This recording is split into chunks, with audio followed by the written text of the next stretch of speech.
Hello दोस्तों, स्वागत है आपका आपके पसंदीदा प्लेटफॉर्म नोट्स बुक आईएएस में। तो आइए जल्द से जुड़िए। हम लोग आज फिर से एक मुख्य रूप से जो हम लोग आर्टिकल्स करते हैं, जो मुख्य रूप से आज जो भी न्यूज़ में आर्टिकल्स थे उसको हम लोग आज डिस्कशन करने वाले हैं।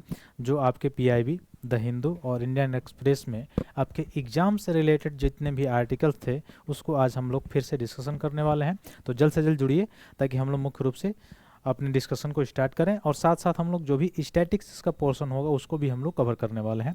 तो जल्द से जल्द जुड़िए और ज़्यादा से ज़्यादा ग्रुप में अपने शेयर कीजिए ताकि मुख्य रूप से हम अपने जो आपके एग्ज़ाम से रिलेटेड जितने भी आर्टिकल्स हैं जो करंट अफेयर्स के उसको हम लोग डिस्कशन करें।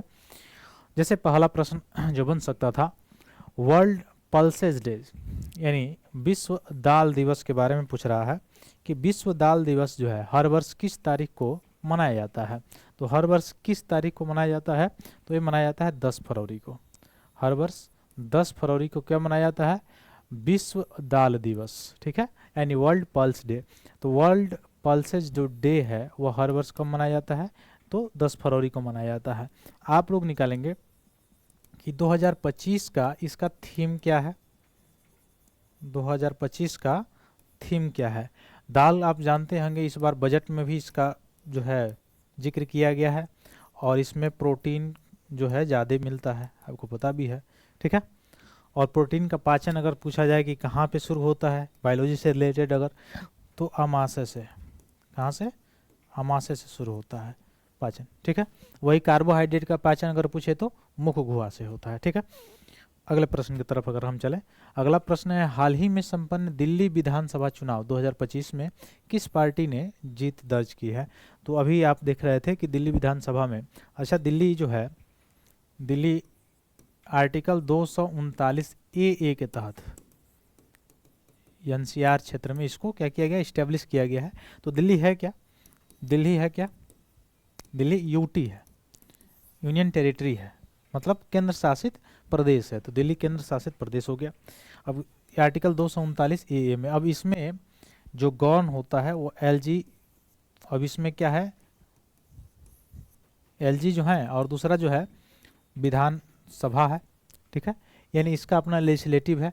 तो सभी क्या सभी केंद्र शासित प्रदेशों में अपना लेजिस्लेटिव है? नहीं, दिल्ली में है, जम्मू कश्मीर में है आपका। जम्मू कश्मीर में भी दो, जैसे पहले जम्मू कश्मीर राज्य हुआ करता था, 2019 में दो भागों में बट गया, केंद्र शासित प्रदेश में उसको विलय कर दिया गया। उसमें केंद्र शासित प्रदेश में जम्मू कश्मीर जो केंद्र शासित प्रदेश बनाया गया उसमें विधानसभा बनाया गया, और जो लद्दाख वाला जो केंद्र शासित प्रदेश है उसमें विधानसभा नहीं है। ठीक है, ठीक वैसे दिल्ली जो है तो दिल्ली में भी विधानसभा है। तो विधानसभा में कितनी टोटल सीटें हैं? 70 सीटें हैं। ठीक है, 70 सीटें हैं। अब आप जानते हैं कि first past the post system, first past the post system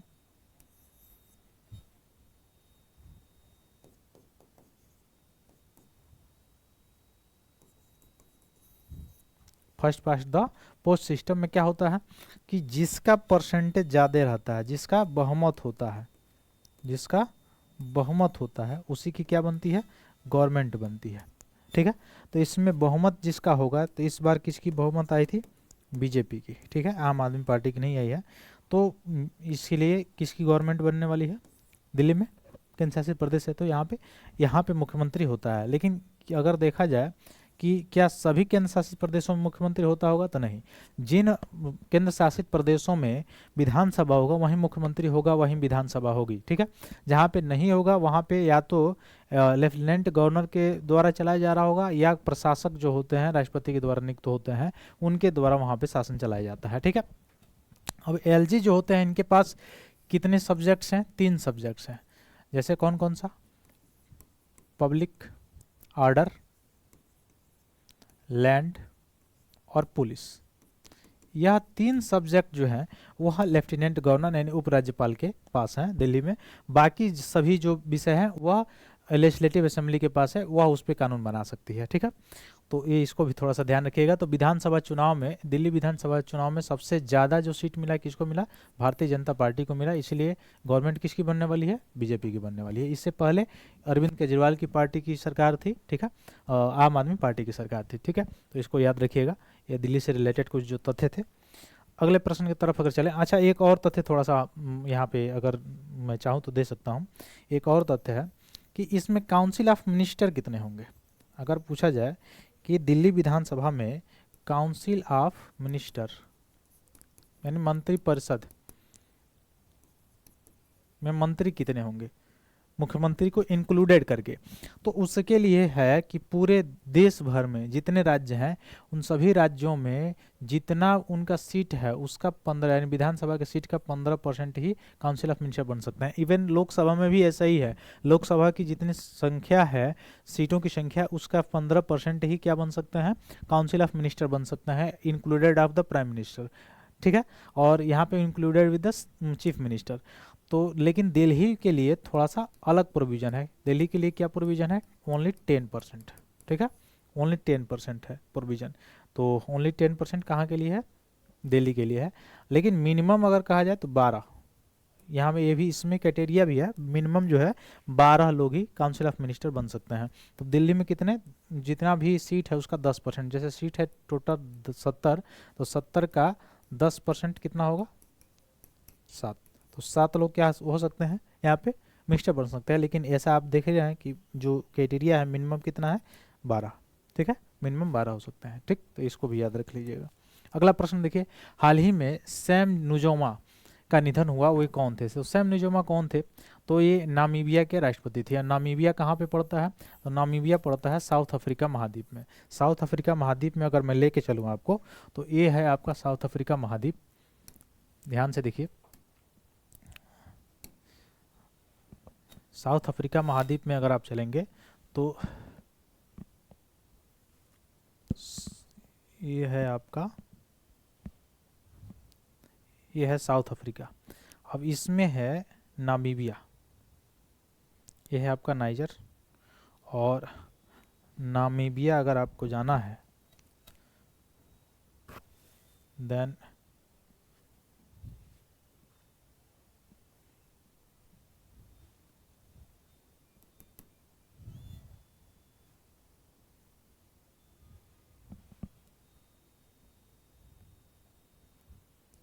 देखिए ये है नामीबिया, यह है जो साउथ अफ्रीका में। नीचे अगर आप जाएंगे तो आपको नामीबिया दिखेगा, ठीक है, और ये है नामीबिया क्षेत्र, ठीक है। तो ये नामीबिया, और यहाँ से लेके एक याद रखिएगा जो ये इटोसा नेशनल पार्क है यह मुख्य रूप से नामीबिया में है, ठीक है। तो इसको याद रखिएगा। नामीबिया का सीधा जो सीधे सीधे सीमा आपसे पूछ सकता है किससे किससे सीमा साझा होता है, तो आप देख सकते हैं सीमा इसका साझा किससे किससे कर रहा है सीमा साझा, एक तो एंगोला से कर रहा है, एक बोत्सवाना से, एक साउथ अफ्रीका से कर रहा है, और सीधे सीधे यहाँ से छोटा सा अगर आप देखेंगे तो जाम्बिया से भी कर रहा है, और छोटा सा इधर जिम्बाब्वे से। तो Zimbabwe, Zambia, Angola, Botswana, South Africa, ये नामीबिया सीमा साझा करता है। और साउथ अफ्रीका में अगर देखा जाए तो जो देश अंडर द इसमें क्या बोला जाता है कंट्री में, साउथ अफ्रीका कंट्री में है, ये साउथ अफ्रीका है। साउथ अफ्रीका में 2 देश हैं, आप देख सकते हैं ध्यान से, एक है लियोसोथो और एक है इस्वातिनी। तो इस्वातिनी और लियोसोथो 2 देश जो है ये खुद अलग कंट्री है, ये साउथ अफ्रीका में है, ठीक है। साउथ अफ्रीका अलग कंट्री है और ये खुद अलग कंट्री है। ये टोटल महाद्वीप जो है कौन सा महाद्वीप है, साउथ अफ्रीका महाद्वीप है, ठीक है। तो यहीं के नामीबिया के पहले राष्ट्रपति थे कौन, सैम नुजोमा, इनकी डेथ हो गई है, इसी से रिलेटेड था आर्टिकल। अगला है, हाल ही में किस राज्य के मुख्यमंत्री ने एन बीरेन सिंह ने इस्तीफा दे दिया है। तो एन बीरेन सिंह कहाँ के थे, आप देखे थे कि कुकी और मैती 2 ट्राइब्स के बीच में क्या हो रहा था, कन्फ्लिक्ट था। ये दोनों क्या है, ट्राइब्स हैं, जनजातियां हैं, इन दोनों के बीच में क्या था, कन्फ्लिक्ट था। कहाँ पे आप देख रहे होंगे, आज कई साल से, लगभग 1-2 साल से ये कन्फ्लिक्ट चल रहा था। कहाँ पे, मणिपुर में। तो वहीं के ये मुख्यमंत्री थे कौन, एन बीरेन सिंह, उन्होंने इस्तीफा दे दिया है।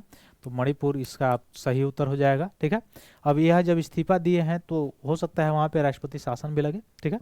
तो राष्ट्रपति शासन अगर बात आती है तो किस आर्टिकल का प्रयोग किया जाएगा, आर्टिकल 356 का। तो आर्टिकल 356 का जब प्रयोग किया जाएगा तो यहाँ पे मौलिक अधिकार का कोई भी जो है मुख्य रूप से लोप नहीं होता है। जब आर्टिकल 356 का प्रयोग किया जाता है तो वहाँ पे मौलिक अधिकार का लोप नहीं होता है। जब 352 किया जाता है उस समय होता है, ठीक है।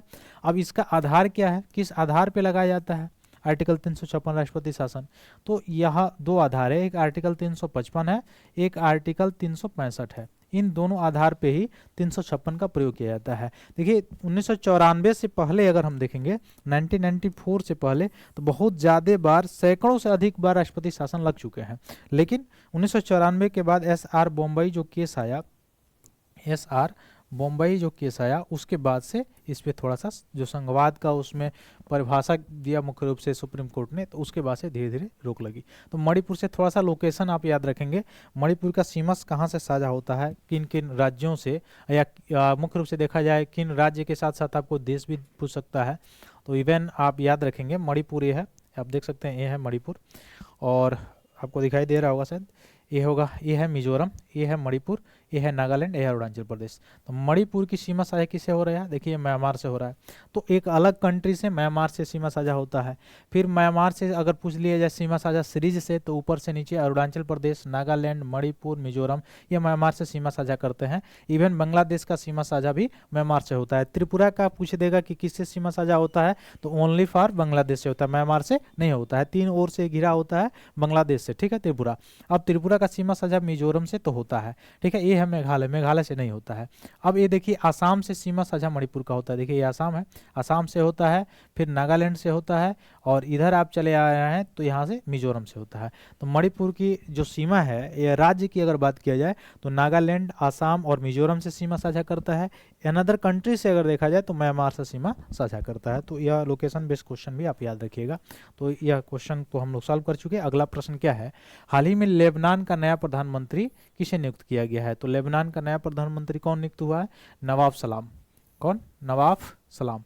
तो नवाब सलाम। अब लेबनान जो है आप याद रखिएगा, लेबनान है कहाँ पे, तो मुख्य रूप से अगर हम चलें इधर जो वेस्ट एशिया है, इसमें अगर आप देखिए यहाँ पे जहाँ पे कन्फ्लिक्ट बना हुआ है अभी इजराइल और हमास से संबंधित, यहीं पे आपको दिखाई दे रहा होगा, यहाँ पे इस बिंदु पे लेबनान दिखाई दे रहा होगा जो भूमध्य सागर में सीमा साझा कर रहा है, ठीक है। और किन किन देशों से कर रहा है, तो मुख्य रूप से आप देख सकते हैं यह सीरिया से सीमा साझा करता है और इधर इजराइल से सीमा साझा करता है। तो इजराइल और सीरिया दोनों से सीमा साझा करता है आपका लेबनान। अगर इसकी राजधानी की बात पूछे कि राजधानी इसकी कहाँ पे पड़ती है लेबनान की, तो आप क्या बताएंगे।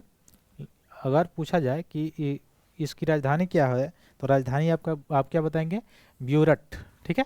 तो ब्यूरट इसकी क्या है, लेबनान की आपकी राजधानी हो जाएगी, ठीक है। तो चलिए, तो ये तो लोकेशन बेस्ड क्वेश्चन कुछ थे वो मैंने बताया। आगे है कि हाल ही में समाचार पत्रों में देखा गया मिमास, यह किस ग्रह का प्राकृतिक उपग्रह है। तो मिमास किसका सैटेलाइट है, किसका नेचुरल सैटेलाइट है, किस ग्रह का, तो किस ग्रह का है, शनि का है, ठीक है। तो शनि का भी हाल ही में एक नेचुरल सैटेलाइट खोजा गया जिसका नाम क्या है, मिमास है, ठीक है। अगले प्रश्न की तरफ चले। सरकार ने हाल ही में किस बीमारी के लिए मास ड्रग्स एडमिनिस्ट्रेशन अभियान शुरू किया है। कौन सा, मास ड्रग्स एडमिनिस्ट्रेशन अभियान। तो इस अभियान को थोड़ा सा याद कर लीजिएगा, मास ड्रग्स एडमिनिस्ट्रेशन अभियान शुरू किया गया किसके लिए, तो लिम्फेटिक फाइलेरियासिस के लिए, लिम्फेटिक फाइलेरियासिस के लिए शुरू किया गया है। कौन सा अभियान, मास ड्रग एडमिनिस्ट्रेशन प्रोग्राम शुरू किया गया है, अभियान शुरू किया गया है। अगला है ओपन एआई सोरा, ओपन एआई सोरा, ओपन एआई सोरा क्या है। तो ओपन एआई सोरा क्या है, अभी आप जानते हैं पेरिस में एआई समिट भी हो रहा है। तो यह है एआई मॉडल जो टेक्स्ट प्रॉम्प्ट को वीडियो में बदल सकता है, उसी को कहा जाता है ओपन एआई सोरा कहा जाता है, ठीक है। अगला है प्रत्यास्थ सीमा के भीतर सामान्य प्रतिबल और आयतनिक विकृति के अनुपात को क्या कहा जाता है, बल्क मापांक कहा जाता है। ये आपके फिजिक्स से क्वेश्चन डले हुए हैं, ठीक है। तो बल्क मापांक इसको कहा जाता है। अगले प्रश्न पर चले तो कौन सी किसी पदार्थ का घनत्व दर्शाता है, किसी पदार्थ का घनत्व कैसे मापा जाता है, तो प्रति एकांक आयतन पर जितना उसका द्रव्यमान होता है वही उसका घनत्व होता है। जिसका घनत्व ज्यादा होता है वह क्या होता है, डूब जाता है, जिसका घनत्व कम होता है वह पानी के ऊपर तैरता रहता है, ठीक है। तो कौन सा ऑप्शन सही होगा, ऑप्शन सी सही होगा। तो ये सारे रिलेटेड जो प्रश्न थे आज के आर्टिकल से संबंधित वो हमने चर्चा किया आज जो मुख्य पीआईबी और इंडियन एक्सप्रेस में और मुख्य रूप से द हिंदू में थे, ठीक है। तो फिर मिलते हैं अपने अगले क्लास में, तब तक के लिए बहुत बहुत धन्यवाद दोस्तों, जय हिंद।